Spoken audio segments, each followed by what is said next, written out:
Ashley Palmer, and I'm the Conservation Education Specialist with the Northern Virginia Soil and Water Conservation District. Thank you for joining us.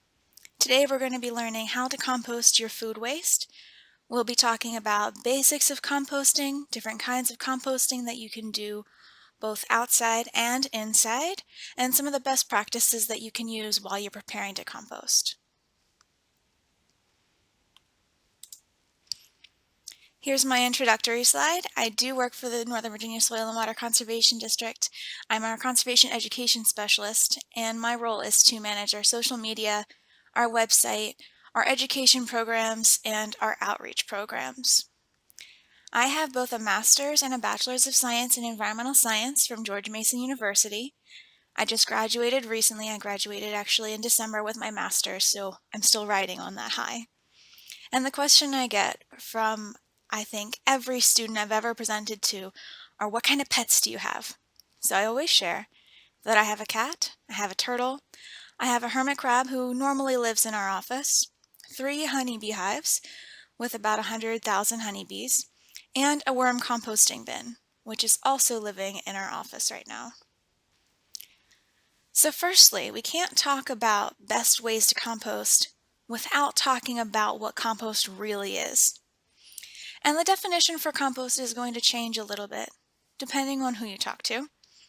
But it's essentially just food and yard waste that's broken down over time. It's a combination of living microbes and dead organic matter. So it's going to have leaves, it's going to have vegetable peels, it's going to have leftovers from your plate, and it's going to be very high in carbon, nitrogen, and phosphorus. And these are some of the many nutrients that plants need to grow. But what's nice about compost is that since things are breaking down in place, those nutrients are also kept in place. So instead of those being carried away in fertilizer by rain or by wind, they're going to stay in place. So compost is a very special sort of soil amendment that's going to provide those nutrients to the plants in a more effective way. So why compost? That's a really big question, because we get an awful lot out of it. Firstly, it helps with waste reduction. Particularly right now, when we're still in the midst of a pandemic, you've probably noticed that we're having a lot more waste in our homes than we were expecting. I know I, for one, am making a lot more trash than I thought I would. We're not going to the same places that we used to, where we would throw away trash there. I'm not eating in the cafeteria at work, where I would dispose of all of my waste in that location, instead of bringing it home. And a lot of the time, the different companies and different groups that are dealing with our waste can sometimes be overwhelmed by the amount that we're making. So by composting, you're reducing the amount of waste that's going into landfills, which are quickly filling up even in the best of circumstances. You're also creating a useful product. So the compost that you create is going to be used in gardening, in landscaping, with your houseplants. You can use it any place that you would traditionally use fertilizer, and sometimes even in additional other better places. For example, you might not want to use a lot of fertilizers inside because they have other chemicals in them, and if you have a cat like me, they tend to get into the soil of any plant that you put in your house. So when you use compost instead, you know that's more of a natural thing that you've made. You know exactly what goes into it, and you would feel more comfortable putting it on even the indoor plants that your cats might like, for example. Composting is environmental stewardship. Environmental stewardship in this case is any of those green practices that you're taking to promote behaviors that protect the environment. So by composting and by reducing waste and by reusing what you already have, you're promoting environmental stewardship. It's also a very good educational experience. When I talk a little bit later about my compost bin for worms, I'll tell you a little bit more about how I take it into schools. But this is a really good opportunity, particularly for children, to learn about what's going on and how things break down naturally. We don't often see that. We mostly live in environments where we rake up our leaves every time they fall, we put them in bags, somebody takes them away, but we're not really sure what happens to them. And unless you can see that close up, it's hard for you to make the connections that that kind of waste would have on the environment. I can also say that as an adult, It's a very rewarding educational experience for me to see how my worms are breaking down the food that I feed them. I find it very fascinating. And finally, you might want to compost because you can save a lot of money by doing it. If you're someone who normally buys fertilizer for your veggies or for any of your beautiful ornamental plants or any of the natives you may have, you could save money by using compost instead. You make free fertilizer using food scraps that you would just throw away anyway, and it makes a really great product for your garden.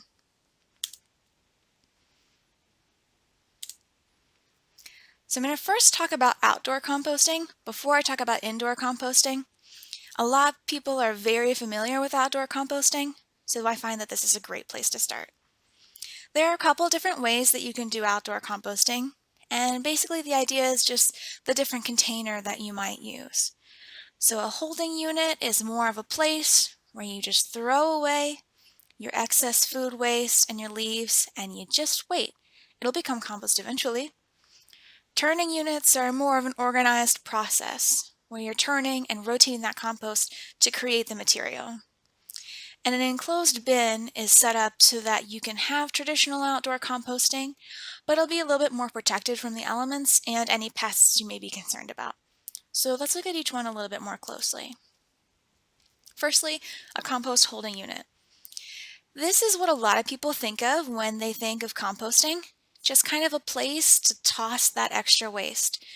It is very low maintenance and it can be very cheap to build. You can build it from cinder blocks, you can build it from pieces of fence, wooden pallets, any kind of wire fencing that you may have, or any other materials that you have sitting around. Maybe you took down a tree recently and you're looking for something to do with those logs. This is something that you could do. And this is really set up not so much to generate compost, but instead to get rid of that waste. This is going to take a really long time to break down. We'll talk about some more of those factors later, but essentially here you're not turning things around, you just let it sit. So it's not getting quite as much oxygen is there as you would like to have a really quick turnaround on your compost. So this is one of those nice set it and leave it bins, and then you come back a year later and it's got what you need.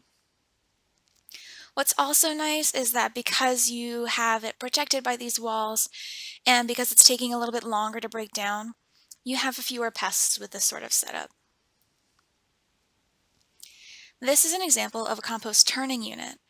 So it's essentially just like the holding units, but there's a couple side by side, and then you can see that you have that access there in front. Now this is one that was made out of wood. You can build them from reclaimed pallets if you're still trying to stay pretty economical, or you can build them out of any other material that's going to hold the compost in place. But what's nice about this one is that it has doors in the front so you can get easier access to the compost. And here you're going to have it break down just like you did in the original holding unit, but it's also going to have the added benefit of you turning it. So when you turn it, you're putting a lot of oxygen in there, and the microbes that are inside the compost are going to be able to use that to break down the material in the compost even faster. So essentially you can put it in one bin, you can wait till it fills all the way or halfway, whatever you like, turn it, rotate it, move it over, and then by the time it's in the third bin, it'll have already broken down enough that you could use it or almost use it, and you can begin a new batch of compost in the first bin.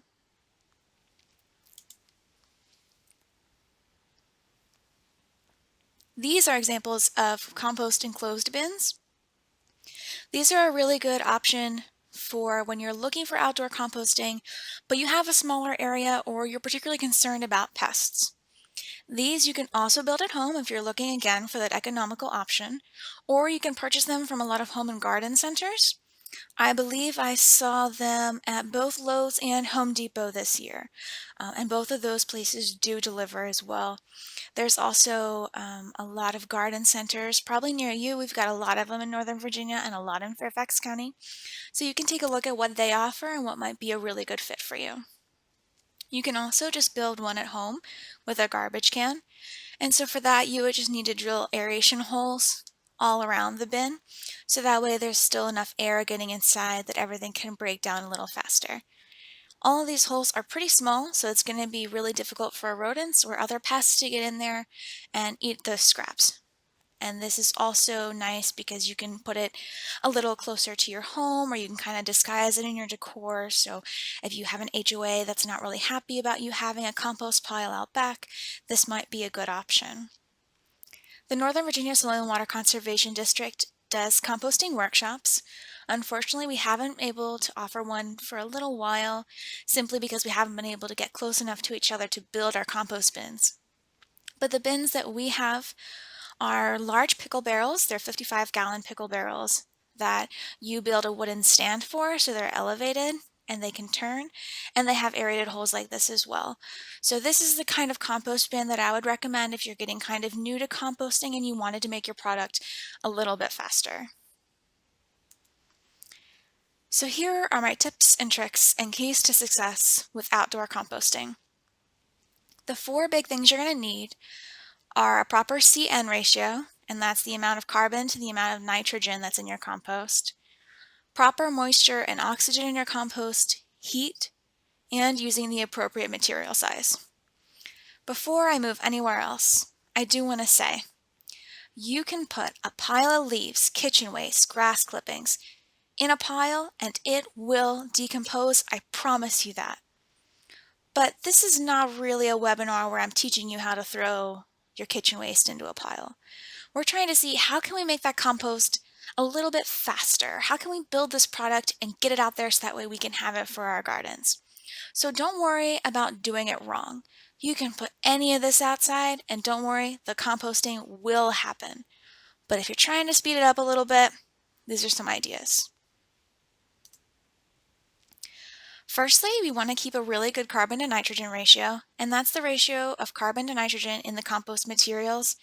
A ratio of at least 14:1 is best. I can't tell you how to get a perfect ratio of 14:1. That's actually very tricky, but what this really turns out to mean is a ratio of brown waste, so old leaves, brown leaves, wood chips, paper scraps, paper towels, to greens, which are the kitchen waste and the grass clippings and green leaves, and just getting a good ratio of those. And actually the next slide will describe that a little bit better. We also want to look at the material size that we're using. When we have smaller pieces, you're going to have faster decomposition. The idea behind that is that with each smaller piece, you have a higher surface area compared to the volume of the piece. And the more surface area there is, the more room there are for all of the organisms to start breaking it down, all the fungus, all of the little bacteria that's in your pile, worms if you're lucky. So smaller pieces are going to lead to faster decomposition. We're also looking for proper moisture. So the water is going to help those organisms as well. They do need some water to survive. So if this is in a really, really dry environment, you're going to have fewer microbes and slower breakdown. So it should be a little wet, but not too wet. It should be kind of spongy. It should be kind of squishy, but it shouldn't ever be sopping wet. And the good news is that if it is, you can just wait for it to dry for a while, or you can add more browns. So essentially the browns are going to make it drier, the paper, the brown leaves, the wood chips, the paper towels, and the greens are going to make it wetter. And that makes sense because when we talk about greens, we're looking at all of those kitchen waste, the fruits and vegetables that go in, and they have a very high water content. So depending on if you need a little bit more or a little bit less water, you can think about what to add a little bit more of. And you want to turn it pretty consistently to keep it oxygenated, which is again going to help those microorganisms. One way to do that is if you have a bin with a door in front, you can remove the door and then use a shovel to kind of turn it around. If you're feeling really adventurous and you have like a garbage can with holes in it and that's your composter, you could pick it up and shake it around. That's another option. But you just want to make sure that it's getting turned and you're getting some oxygen in there. Also, more holes will help to aerate it.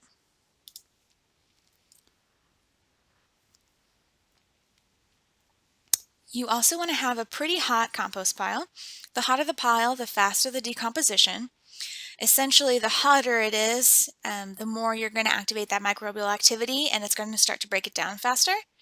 Hot piles also kill weeds. So you can throw your lawn clippings in there without worrying about having dandelions pop in your compost pile as long as it's hot enough. So it's important to have your compost pile at least a little bit in the sun. I'm not saying it has to be on your driveway, right there in the middle where it's going to get really hot, but it should be in a place that at least gets some partial sun. And then here's some more information about getting the carbon and nitrogen balance right. So again, I can't tell you that it's 3 apples to 1 cup paper shreds or anything like that. But you want to have about 1/3 to 1/2 of the things that you put in your compost pile to be greens. Those are, again, your kitchen scraps, your grass blades. In this picture, the greens are, I believe that could have been lettuce and the apples. And I think there's a head of cabbage up there we are cutting off the top of. And then you want about 1/2 to 2/3 browns. Those are your dry leaves, your shredded paper, your sawdust, anything like paper towels or paper plates. All of that is going to be your browns. And then in this picture, it's all of those brown leaves. So you're just trying to have a good mix of those two things. And this is my little one-pager guide. I'm going to go ahead and leave this slide up for a little bit in case you would like to take a screenshot. And this is also a great time to ask any questions that you may have about composting outdoors, if you have any questions about that. And then this just sums up what I've been talking about in this first part of the webinar. And if you would also like a copy of this, I can send it to you in PDF form if you send me an email at ashley.palmer@fairfaxcounty.gov, and I'll have my email available at the end as well. So I'm going to leave it just a second and see if anybody has any questions.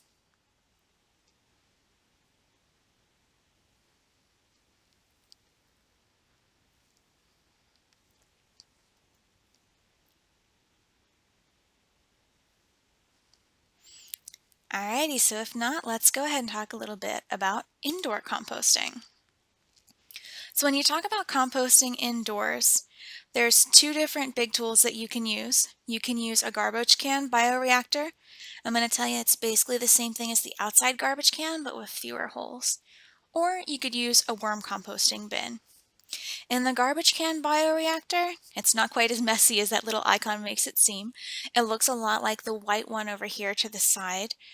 And that is decomposition performed by the microorganisms and the heat, and it's set up basically the same way as the outside composting bin. And then a worm composting bin has decomposition that is performed by the microorganisms and also by redworms. And the worms help to speed everything up because they do some of the composting inside their bodies for you. I'll talk a little bit about that too.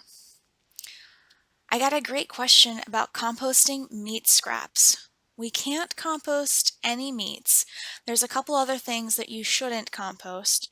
I'll go ahead and I'll share those with you a little bit later, but essentially you only want to put in the greens and the browns. So you can put in things like coffee grounds, you can put in fruits, vegetables, you can put in shredded paper, you could put in paper plates that you're done eating with when you're done with your barbecue. You could put in all kinds of things like that, but you don't want to put in any meat, any dairy, or any oils. So you don't want to put in basically any of those fats. Those things are very difficult for the organisms in your compost to break down. This is a picture, albeit a fuzzy picture, of a garbage can bioreactor. So it's a very small scale indoor composting unit for families. And you take a smaller trash can and you nest it inside of a larger trash can. So the larger trash can doesn't have any holes, and the trash can on the inside does have holes on the sides. So that allows the air to go into the compost, but it makes sure that you're not going to get anything that might leak out of the compost into your home. These are really good options for people who don't have an awful lot of yard space.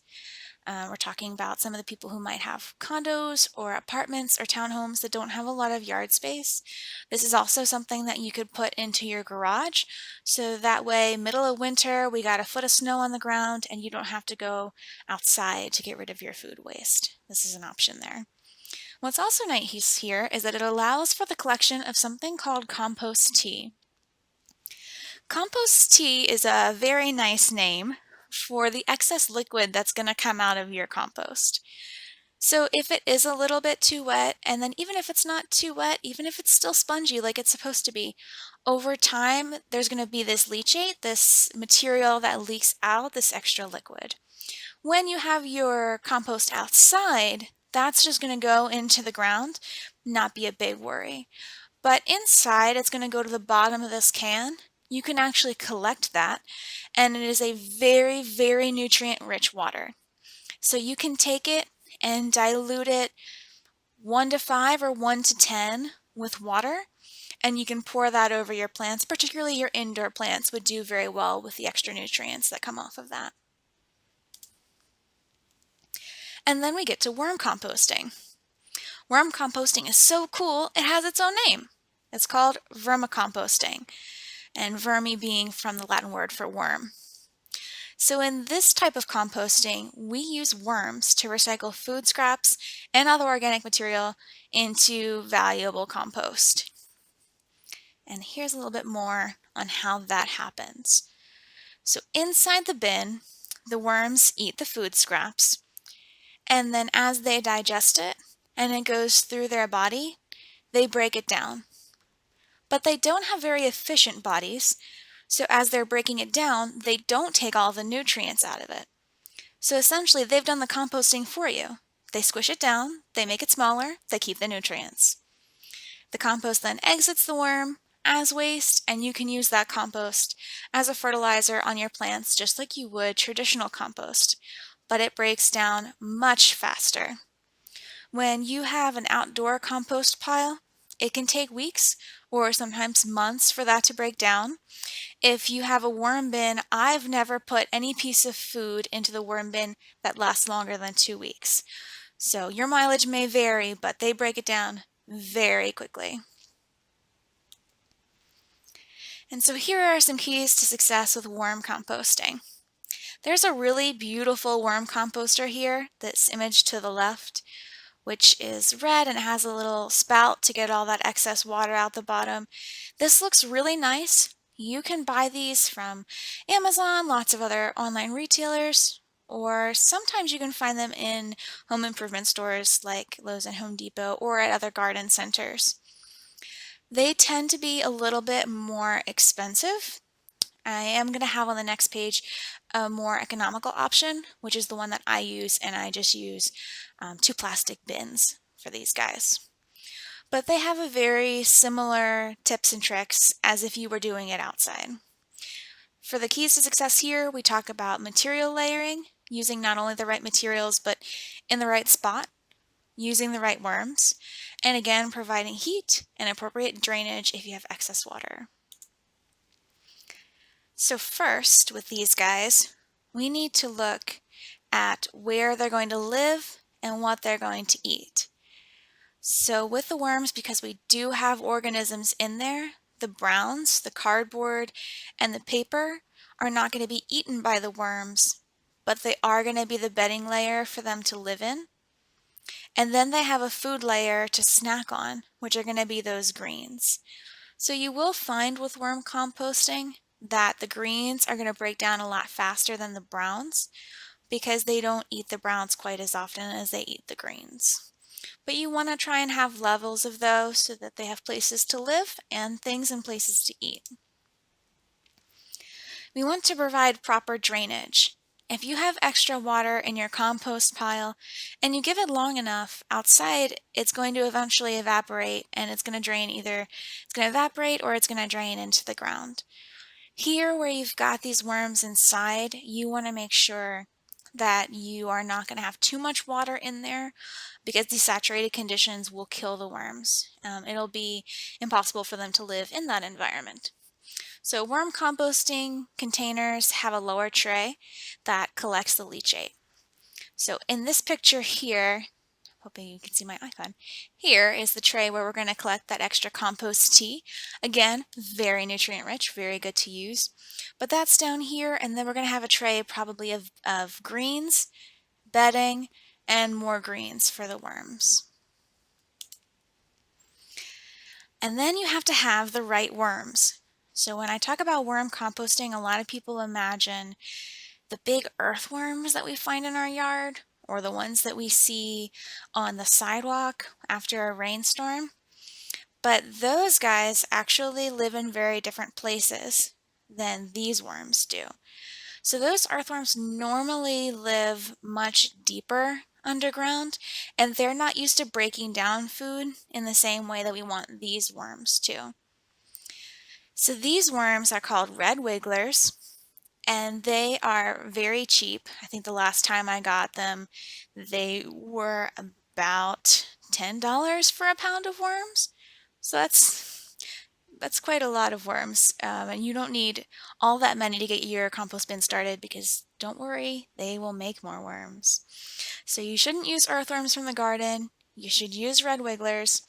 I had a lot of luck with a place called Jim's Worm Farm, but there are a lot of places where you can get red wigglers over the internet very cheaply, and they'll ship them to your home. And then here we need to pay attention to heat as well. Now, it's not really like outside where it's hotter is better. The worms will take care of it regardless. But they do best in temperatures between around 55 to 85, which is essentially the temperature you're going to keep your home.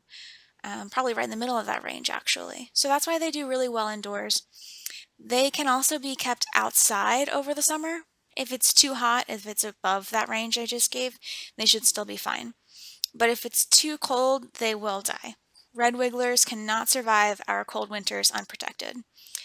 So they can be out on your porch all summer, all spring, all fall if you like. Over winter, you need to either bring them inside or wrap them in insulation.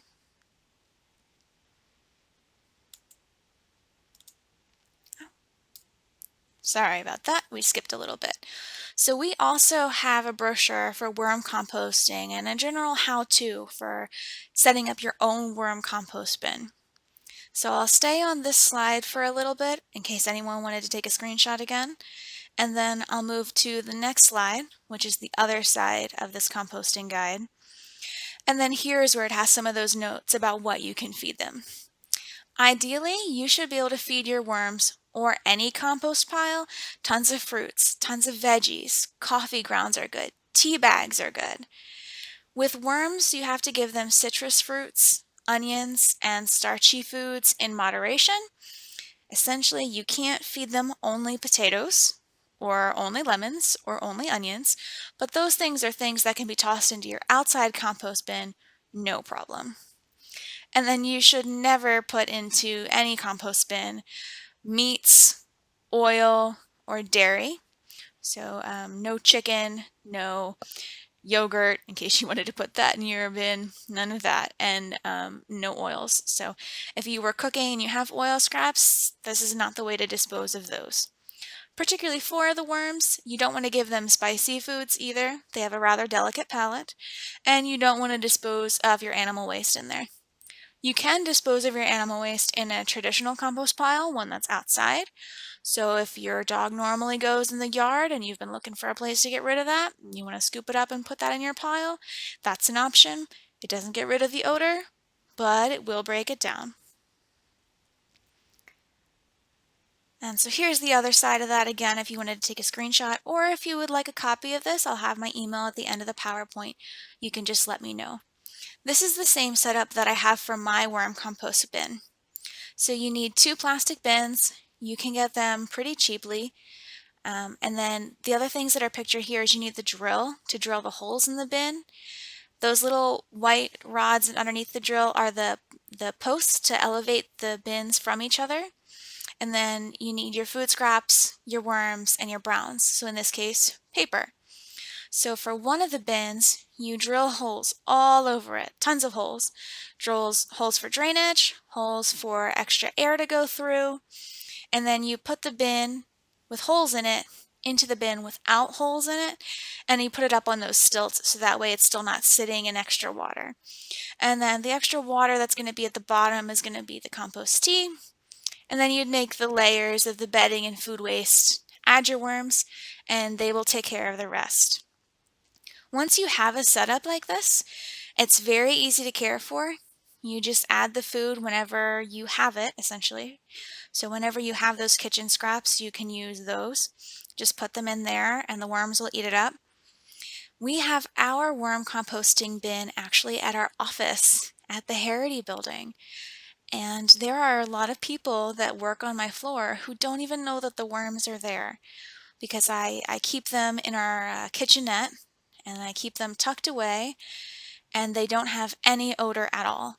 So a lot of people don't even know that they're there. They're usually fascinated when it's time for me to feed them. And I did get a question from Tess, and she asks, can your compost pile get too hot? Your compost pile, if it's outside, cannot get too hot. The only thing that it's going to do is it's going to cause more breakdown. It will kill some more of those weed seeds. I know a couple people who have been happy to see pumpkins or other things like that sprout from their compost pile. Those might also be killed by the heat, but it's not going to damage the compost. And then Willie asks, is it okay to feed the worms veggies that are going bad? And the answer to that is absolutely. I don't feed them any of the veggies that I would eat. I paid good money for those veggies from the market. I want those. But I do feed them those strawberries that got a little moldy because I forgot that they were in the back of the drawer, or I feed them the peels from the oranges and peels from the bananas. So you don't need to feed them any of the food that's still quote unquote good. They'll eat something mushy, they'll eat something moldy. If anything, the extra fungus that's breaking anything down that's moldy is going to increase decomposition in your bin. Because it is worms breaking it down, but it's still the other organisms that are in there as well that are going to help to break it down. So even after all this, how do you get started composting? First, you learn. This was kind of a quick and easy webinar about some tips and tricks on how to get started composting, but I can't say that I'm the only person who's got great advice for you. So I recommend that you look up other compost workshops or presentations. And in fact, the Virginia Cooperative Extension has a really great composting webinar series. And they talk about even the difference between composting in agriculture versus composting in your backyard, different tips and tricks regarding temperatures and how to get at the right temperature. So Tess, if you wanted to look into that to learn a little bit more about heat, you could do that. There's this link here. And then once this is released online as well, you'll be able to follow that link. I also recommend that you just research a little bit more about composting. If you are new to composting, you're not sure at all where to start. These links from the EPA and Cornell University are great places to start. They start where I did with what is composting, but they also talk a little bit about why composting is important and how you can do it at home, what kind of value it brings, and different things that you might need to know to get started if you didn't already have one. And if you do already have a compost bin and you're just trying to look at ways to improve your composting, they also have some great resources there. Fairfax County is also a very good resource. So once you've learned everything and you're ready to start, you're ready to get started, then it's time for you to go ahead and get some supplies. And go ahead and get started. So with Fairfax County, they have this link here, which leads to more information about composting in Fairfax County, which is really good information if you're about to get started. And the Soil and Water Conservation District has published a handbook called You and Your Land. And You and Your Land is a guide for not only composting, but for putting in rain gardens, for dealing with erosion, for dealing with drainage concerns. This is a really great guide to be familiar with, particularly if you see us a lot at our webinars, or you have a lot of questions about what's going on your property. So these are really great resources for learning more, for getting supplies, and for getting ready. So the summary here that I want you to take away is that composting is easy and it's good for the environment. When you do outdoor composting, it takes up more space, but it takes a lot less work. You can kind of just throw it out there and wait. It's going to break down eventually. Indoor composting requires very little space and is odorless, but you have to do it at least partially indoors. And you have to be a little bit more careful about the amount of greens to the amount of browns that you're putting in there. And I hope that you've also taken away that the Northern Virginia Soil and Water Conservation District is a great resource for learning about composting.